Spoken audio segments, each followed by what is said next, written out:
तो फिर से मैं एक नई वीडियो लेकर आया हूँ काफ़ी दिनों के बाद आप लोगों के सामने में। दोस्तों फ्रिज के ऊपर में मुझे बात करना आप सभी से कि फ्रिज के ऊपर में एक इम्पॉर्टेंट बात बताने वाला आप सभी को, ठीक है। तो एक मैं फ्रिज करने गया था, वहाँ पे मैंने देखा कि ऐसा कुछ हुआ, ठीक है। और ऐसा कुछ होता भी है कि नहीं, आप लोग कमेंट करके ज़रूर बताना, जो मैं भी आप सभी को बताने वाला हूँ। तो वीडियो को लास्ट तक देखो और वीडियो से वीडियो लाइक कर दें, चैनल को सब्सक्राइब कर देना, भाई को सपोर्ट करो यार। आप लोगों को सपोर्ट का बहुत ज़रूरत है भाई, क्योंकि आप लोग जानते हैं कि हमारे लाइन में जो चैनल है एसी फ्रिज वॉशिंग मशीन वाले लाइन में, ठीक है, उसमें जो व्यू है भाई काफ़ी कम आता है, इसलिए मैं बोल रहा हूँ आप सबसे, ठीक है। तो एक फ्रिज में करने गया था, जैसा कि आप लोग साइड में देख भी सकते हो यहाँ पे, ये डबल डोर का इन्वर्टर फ्रिज था दोस्तों। और इसमें प्रॉब्लम ये आ रहा था कि इसका जो कंप्रेसर है वो चालू नहीं हो पा रहा था, ठीक है। तो कंप्रेसर चालू नहीं हो रहा था तो भाई दो ही चीज़ हो सकता है, या तो हो सकता है कि गैस कम हो इसलिए कंप्रेसर चालू नहीं हो पा रहा हो। ऐसा हो रहा था उसमें कि थोड़ा देर के लिए, जैसे कि 2-4 सेकंड के लिए ऑन होता था और फट से फिर मतलब वो बंद हो जाता था और कंप्रेसर में कुछ साउंड आता था। ऐसा मतलब कि कुछ ही सेकंड के लिए ऑन होता था फिर से बंद हो जाता था। तो मुझे लगा यार गैस कम है इसलिए शायद ऐसा हो रहा है। तो मैंने क्या करा कि उसमें पूरा गैस रिफिल कर दिया, ठीक है। रिफिल करने के बाद दोबारा मैंने ये फ्रिज को ऑन किया। भाई भाई नहीं फ्रिज मतलब रिफिल नहीं कर पाया। जब मैं रिफिल मतलब रिपेयरिंग करने के बाद जहाँ जहाँ लीकेज था उसमें लीकेज भी काफ़ी सारा था। तो मैं क्या करा कि जब रिपेयरिंग कर दिया, जहाँ जहाँ लीकेज था उसको बंद कर दिया, फिर मैं क्या करा कि उसमें गैस डालने गया। तो मैंने जब फ्रिज को ऑन किया कुछ गैस डालने के बाद, तो फ्रिज ऑन नहीं हो रहा था, कंप्रेसर सेम वैसे थोड़ा देर चल रहा था, बंद हो जा रहा था। अब जाहिर सी बात है भैया कि कंप्रेसर खराब हो सकता है, जिसकी वजह से शायद वो ऑन नहीं हो पा रहा था, या फिर उसका पीसीबी जो होता है इन्वर्टर पीसीबी वो खराब हो सकता है। तो फिर मैंने क्या किया कि मैंने उसका जो पीसीबी होता है, 2 पीसीबी होता है, एक तो वीडियो में आप लोग देख भी सकते हो, एक और पीसीबी होता है, उसको मैंने निकाल करके क्या करा कि उसको मैं चेकअप करवाने ले गया। जहाँ रिपेयरिंग होता है फ्रिज का जो पीसीबी, वहाँ पे दिखाने गया। उसने बोला वो फ्रिज का जो पीसीबी बिल्कुल सही तरह है, ठीक है।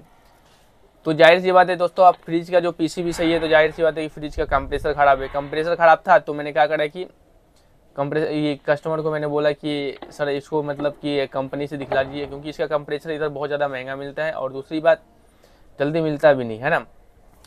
और मैंने कस्टमर को मैं पहले ही बोल रहा था कंप्रेसर को लेकर के कि कंप्रेसर इसका ऑन नहीं हो रहा सर, एक बार आप कंपनी से दिखलाएं, ठीक है। तो कस्टमर ने पता नहीं क्यों नहीं दिखलाया। एक दिन मैं वहाँ पे गया किसी काम से, तो सर बोल रहे थे कि इसमें मतलब ठंडा नहीं कर रहा था। मैं देखा था इसमें गैस लीकेज हो गया है। तो फिर मैंने क्या करा कि मैं सोचा कि जो कंप्रेसर तो ऑन हो ही रहा है, तो फिर मैं चलाया था तो कुछ देर चल रहा था और सेम कंडीशन कुछ देर चल रहा था, फिर बंद हो जा रहा था। मैंने क्या करा गैस कम होगा इसलिए सर ऐसा हो रहा है। तो मैंने गैस रिपेयरिंग करने के बाद जब मैं थोड़ा सा गैस डाल के बाद फ्रिज को ऑन कर रहा, ऑन नहीं हो रहा था। तो भाई कस्टमर को मैंने जब बोल दिया कि आप इसको कंपनी से दिखलाओ, कंपनी से कंप्रेसर डलवाओ, तो कंपनी वाला बोल रहा है कि आपने दूसरे से काम करवा लिया है। तो इसका क्या है कि अब वारंटी ख़त्म हो गया कंप्रेसर का, क्योंकि कंप्रेसर का वारंटी शायद 5 साल या 10 साल का था। तो ऐसा कुछ होता है कि नहीं, आप लोग कमेंट करके ज़रूर बताएं, क्योंकि मैंने तो आज तक नहीं सुना है कि किसी और से गैस डलवा लिया तो कंप्रेसर का जो वारंटी है वो सब खत्म हो जाता है। ऐसा तो होता ही नहीं, मैं सुना ही नहीं, पहली बार देख रहा था। वर्लपूल कंपनी का शायद वो फ्रिज था और कंपनी वाला बोल रहा था कि आपने कहीं और गैस डलवा ली हो इसमें, तो हम इसका जो वारंटी नहीं देंगे कंप्रेसर का, आपको नया कंप्रेसर लगेगा तो उसका चार्ज पे करना पड़ेगा। तो ऐसा कुछ होता है, आप लोग कमेंट करके जरूर बताएं। जिन लोगों को नहीं पता है तो भाई कस्टमर को पहले ही बता दो कि अगर मान लो कि इसमें हम गैस डालेंगे और मान लो कंप्रेसर खराब निकला तो इसका जो वारंटी है वो एक्सपायर हो सकता है, या फिर आप कंपनी से पता कर लो, उसके बाद ही मैं इसमें गैस रिफिलिंग करूँगा, ठीक है। कई बार कंप्रेसर ऑन नहीं होता है तो हम क्या करते हैं, ऐसा कुछ कर देते हैं। तो पहली बात तो ये बता देता हूँ कि कंप्रेसर ऑन ना हो तो कभी भी गैस रिफिलिंग करो ही मत। लेकिन भाई ऐसा कुछ होता नहीं, बहुत सारा फ्रिज है और हर कोई दूसरा टेक्नीशियन से, लोकल टेक्नीशियन से काम करवाता है ना। लेकिन ऐसा तो हो नहीं सकता। ऐसा मैं मान लो कि क्या बोलते हैं कि जितना भी फ्रिज खरीद रखा है लोगों ने, सब काम अगर मान लो कंपनी वाले से करवाएगा तो ये सब ठीक थोड़ी होता है। कंपनी वाला टाइम देता है 1 हफ्ता 2 हफ्ता। दूसरी बात वो पैसा भी ज़्यादा लेता है, लेकिन जो लोकल टेक्नीशियन रहता है वो ज़्यादा पैसा भी नहीं लेता है और अच्छे तरीके से वो कर भी देता है, प्लस वो वारंटी भी देता है। तो आप लोग मुझे बताओ, क्या गैस डालने से कंप्रेसर का जो वारंटी है वो एक्सपायर हो सकता है कि नहीं, ठीक है। क्योंकि उसने वारंटी एक्सपायर कर दिया।